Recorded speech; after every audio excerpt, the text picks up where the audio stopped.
Hey everyone, and welcome back to the channel. Are you tired of slow internet speeds, buffering and Wi-Fi dead zones, especially if you're in an area with great 5G coverage but limited fiber? Well, if you're looking to supercharge your home network with the power of 5G, you've come to the right place. In today's video, we're diving deep into the TP-Link Archer NX200 5G router. This isn't just any router, it's a game changer for anyone wanting to harness the blazing fast speeds of 5G for their entire home. We're talking about incredibly low latency and seamless internet experience for all your devices. And heads up, I purchased this myself.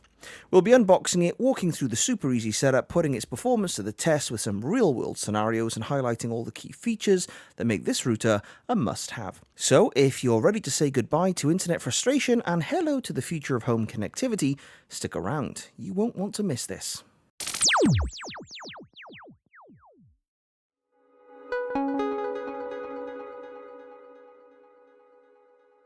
So this is the box. This is the 5G CPE router with AX 1800 chipset, dual band Wi-Fi, and it's the Archer NX200.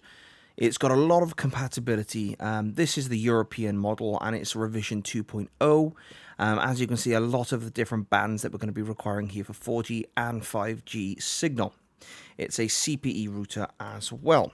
Now, its maximum throughput, it says, is going to be up to 4.67 gigabits per second with a 5G connection. And just obviously pointing this out, when I say 5G here, I'm talking about LTE 5G, not Wi-Fi 5G. Although this is a Wi-Fi 6 router and does come with a 2.5 gigahertz and 5 gigahertz bands as well. Now, you've got a couple of ways you can use this. Basically, you can either set this up as the 5G modem and use it as a router, or you can actually set this up to be just the 5G modem and then route the connection back over to its Ethernet out the back here into another device, such as the Slate 7 from GL.iNet, which I'm also going to do in this video. Second to that, I'm also going to be testing this in a few different places. I've got these Unitecom SMA connectors. These are external 4G and 5G connectors. And the simple reason for that is, in the office, occasionally, we get a bit of a problem with signal. Not because of any distance. Actually, the 5G mast from where I am is literally at home about 130 meters away from me. In the office, it's about 100 meters, so it's closer, but it's down an embankment, so it's slightly off-key to where the mast is, and also the building I'm in is like literally all metal. So I'm going to do this as home environment, I'm going to do this as office environment, with and without these external antennae as well, just to show you. I'm going to be doing a complete unboxing of this and also showing the router itself and how that functions. And then I'm going to pair that up with the GL.iNet router as well and see what kind of speeds we can achieve. I've got myself an EE SIM. I have all my mobiles on EE. And basically, I've got the uncapped speed plan, basically, which is unlimited everything, but has 5G with that as well. So there we go. We're going to be putting all those to the test. But right now, let's unbox this and see what we've got. Okay, so in the box, we've got all our quick start guides, warranty registration. We've got our power brick as well, which comes with a nice UK plug for me. I'm sure whatever you purchase from, you'll have a plug for your region. If not, I'm sure you have your relevant adapters. We've got the Archer NX200 itself, which is quite nice and sleek, like that. So there's the front with the status lights. You've got the serial numbers and different bits and bobs on the bottom. Nothing on the sides. The back, we've got the power button, the AC adapter. We've got a LAN WAN, and we've got two Ethernets as well. And we've got the external antennae box area there, connectors in there, and the WPS and reset buttons. So we'll definitely be using those. And that's exactly, I knew they were coming with the antennae connector options. That's why I thought I'd pick up these. And that's why you have to pick up the SMA version as well. Got a slot at the bottom, by the way, for our SIM card, and it takes a nano SIM. So you got an Ethernet cable in the box as well. Always love it when they pop a free one in. So here we are. This is the NX200. Nice and small. If I show off, just for comparison here, there is the NX200. This is the Slate 6. This is the Slate, and this is the Slate 7.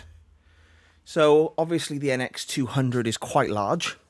It's not overly large. I mean, you can literally probably stack one and a half of those together. So Slate 7Ys, there you go. Ultimately, I'm going to be using these together as a combo. I don't intend to use the actual router functionality of the Archer, but I am going to be using the 5G modem and pairing that up with the Slate 7. So there's that. So first things first, I am going to pop in our SIM card.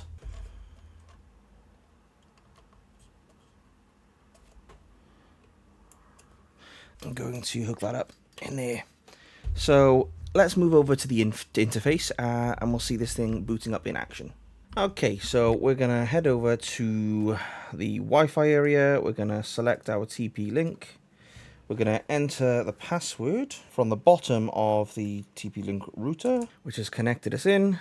So after you've entered the Wi-Fi password, which is located on the bottom of the router, what you're going to really want to do next is open a web browser and go to 192.168.1.1.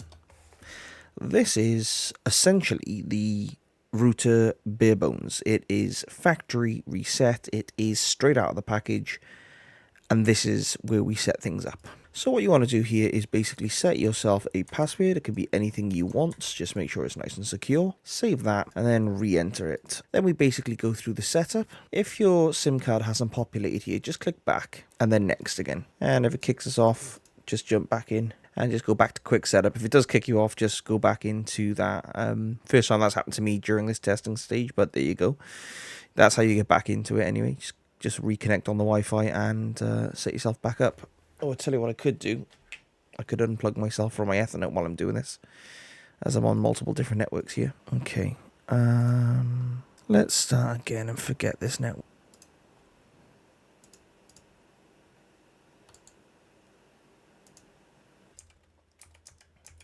Okay. So, on the setup screen, all we've got to do is put in our details.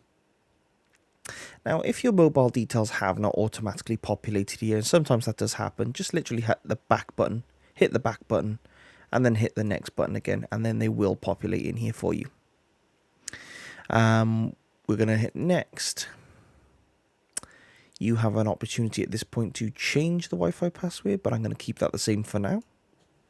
And you definitely should change that. You can turn on auto updates if you want to. I prefer to update the router as and when I choose to. It's going to do a quick internet connection test. Now, here's the funny thing. The Archer NX200 shows a successful internet check. However, if you are using an EE SIM card, and that's a UK brand for everything everywhere, EE, there is a 90% plus chance that devices you connect to this router will not gain internet access. And I'll go into that in a second for you now. So we'll continue with this and you'll see that it possibly will fail now because there is an eSIM anyway in here. So we've got a summary. Everything looks good. Note that we're using PD, P-type, IP4 and IPv6. We're going to hit next. And you'll see that it's failed to acquire the TP cloud service. Now, bearing in mind this is a TP-Link router, that's one of the things it definitely shouldn't be failing at. I don't use the TP-Link cloud service anyway, so it's not a big thing for me. But there is a real serious reason why this has failed. We're going to hit finish. That's going to take us to the main hub page. So 5G's working great there. It says everything is connected. You'll find that websites are working pretty much okay on here. However, some devices that you connect to this router will now fail to acquire internet access and will pop up that message connected without internet access. The reason for that on specifically EE SIM cards is because EE has started to implement a network technology called XLAT and precisely 464XLAT. Essentially, 464XLAT is an IPv6 transition mechanism designed to allow devices on an IPv6 only network to still access IPv4 only services. Now, EE, like a lot of the mobile networks in the United Kingdom, are very slowly transitioning across to an IPv6 only infrastructure. And you don't have to understand this, and you don't have to understand why this is important, but this is the reason why you may be coming up against problems on 5G routers, not just TP-Link, but any router, 5G router that does not have the XLAT technology. Now, in some circumstances, like with this TP-Link router, the NX200, there is a beta firmware available now that does have that technology enabled. It turns that on inside the router, and I'll get that for you now. And I spent a lot of time looking around for this before I was able to find it, and I will leave all the links in the description below. But if we open a new tab here, you will see that David TP from TP-Link here put this post up about a week ago from the time this video was published. And you'll notice that it's the for the Archer NX200 V2. So please look underneath your router to make sure, or under the box that it came in, and make sure you have the version 2 revision of the product. So that will be underneath on a sticker on the label on the box as well. You don't want to be putting this onto version 1. It has separate firmware for that, and you'll have to go and seek that out. But for version 2, you literally just click on this build, which will download this. It's about 50 megabytes in size. And this is the first thing we're going to do on this router before we start going any further. Lucky for us, the internet connection that the router itself is providing is allowing that to download. If it's not, click on the link in the description from a computer that has obviously internet access. Once that's downloaded, extract it, go back to the main page of the router. Top right, you'll have an upgrade button. Scroll down, select our Archer NX200, click Browse, find the extracted folder, and then make sure it's the correct version. So this is the beta for our version 2 router, and we can double click on this. At that point, we can simply click Upgrade. Now, the cool thing about firmware upgrades on this particular router is that you can actually downgrade back to the original firmware as well, and it keeps your personal settings. So whether you're upgrading or downgrading, any settings that you've set on the router are actually still there. It is always a good idea to back up and restore, as you can see in the bottom left of the page there. However, since this is the very first thing we're doing on the router, didn't feel the need to do that, and I haven't customized it in any way. So while it's running through the device's rebooting phase, the device itself, the router, will reboot. It will kick you off the network as well at the same time. And if you're like me and you have multiple Wi-Fi networks in the house, you're going to want to make sure once it's rebooted, you get back on that network so that it can complete its update cycle. This also fixed several other issues, not just internet access related, but when it comes to using the Slate 7 as the router and just this NX200 as the modem, this fixed connectivity issues between them as well. I'll go into that in a bit soon as well. Okay, so all the lights are coming back on the router. So I'm going to attempt to connect back to that router now. And that's worked. And as you can see, it's speeding all the way to the end because it's accepted that. I'm going to pop our password in that we set earlier on when we set the router up, because like I said, it does keep those settings. And if we click on, and right straight away, I mean, you can look at the top right there and you can see we're on the beta firmware. We've got our 5G connection set up and everything. That's the very first thing that I want to do on this router, simply because everything to follow will require this beta firmware, especially if you're running an eSIM card or if you're having problems with connectivity, you're going to want to upgrade. So now that's out of the way, we can get into the advanced setup of this router. Now, I'm going to be doing various speed tests later on in the video as well, because I want to test this with and without the external antennae that I have for it. However, we are showing 100% signal. If I go down to mobile networks and mobile WAN, I'm going to enable data roaming because it doesn't cost me any extra on my particular plan, but it does help with signal in case there are any other masts closer. And I've got my external antennae option there, which I am going to turn on for now, but I will turn off when I'm doing my speed testing and then turn it back on and show different results. You'll also notice that the XLAT profile option is now available, whereas it wasn't before. I'm leaving that as automatic. I am switching the router into 5G only mode. If you lose connection after this, it's because your area kind of doesn't have the what's called 5G SA or 5G standalone mode in your local area, in which case just select 5G, 4G, 3G. and it'll negotiate the kind of lower of the 5G bands there. Everything else I'm pretty much going to leave the same, and this will give me the best possible setup for my particular case. It'll run the connection and then says connected. So finally, let me show you how we can set up both devices to act as the corresponding 5G modem and the router. Starting with a TP-Link, all we've got to do is head over to the main interface. We're going to turn off the DHCP server by unchecking the box, setting ourselves a static IP address, in my case 192.168.1.1.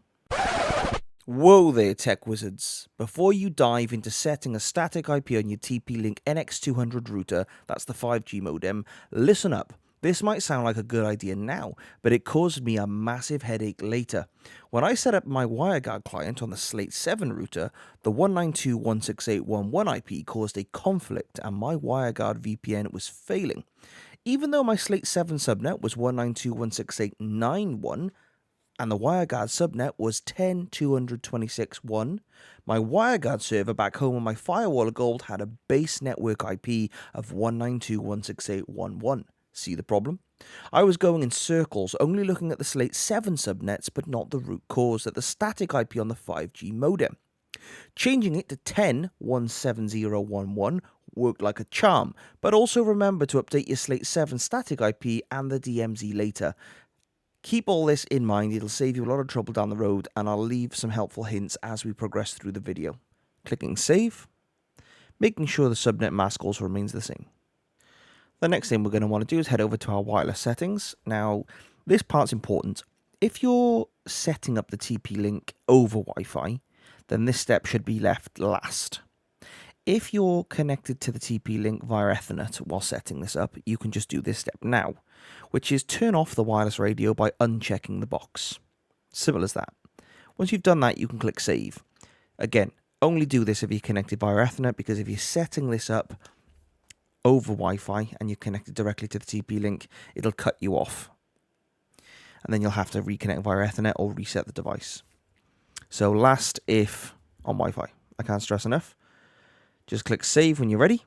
That also helps with processing power on this TP-Link now, because we can harness the processing power of the chip and leave all of that to its 5G. The same with the DHCP server. By turning that off, we're releasing memory, we're releasing the processing power, so it can do what it needs to do in the 5G. The other thing we're going to want to do is head over to NAT forwarding ALG. Turn off all of the ALG options, because we're no longer using this as the router.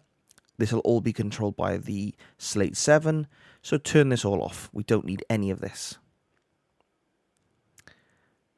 Make sure you've got no port triggers left, and make sure universal plug and play is also turned off.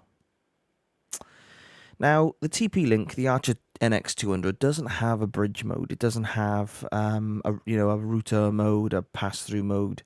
So the easiest way to get all the functions working correctly on the Slate 7 is simply to put it in the demilitarized zone, because it's basically then just using this as the 5G router, the 5G modem, should I say.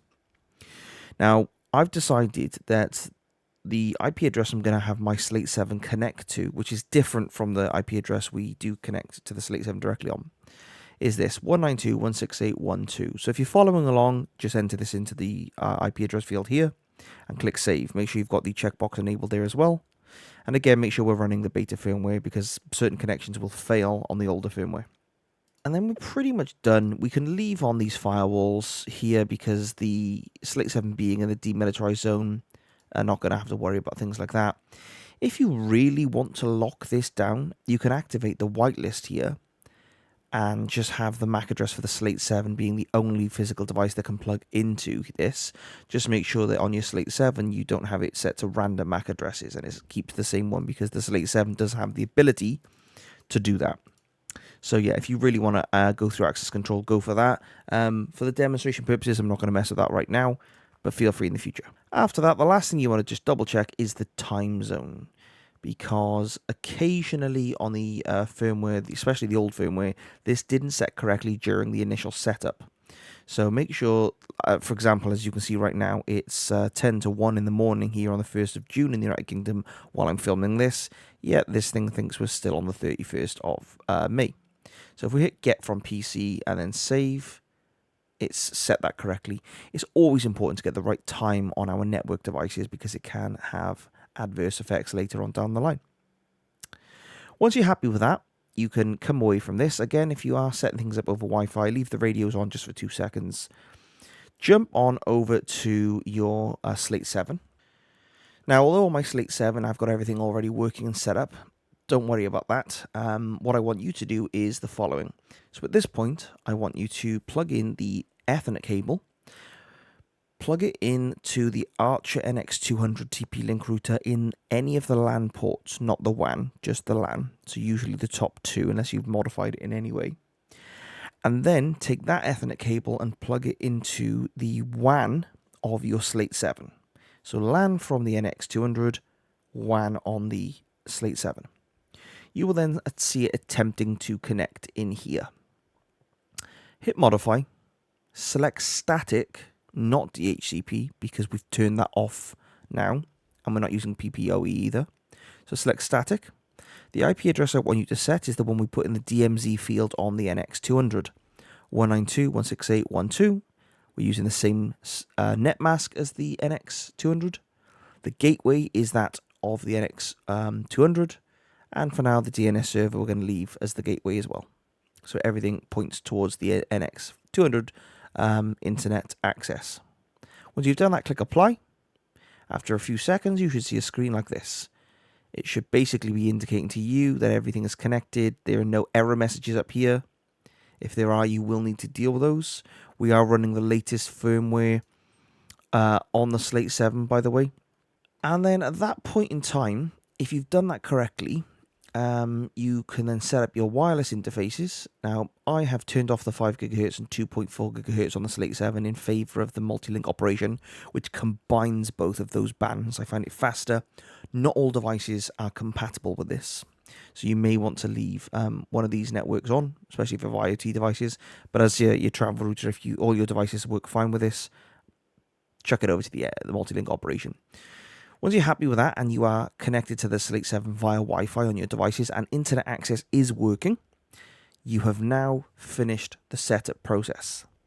If you left the Wi-Fi radios on the Archer NX200, go back over there, connect to it, and just uncheck the wireless radio box and click save. It might have disconnected you during the DHCP. You might have chosen to use Ethernet in the first place, like I did to set this up. Whatever worked for you, that's absolutely fine.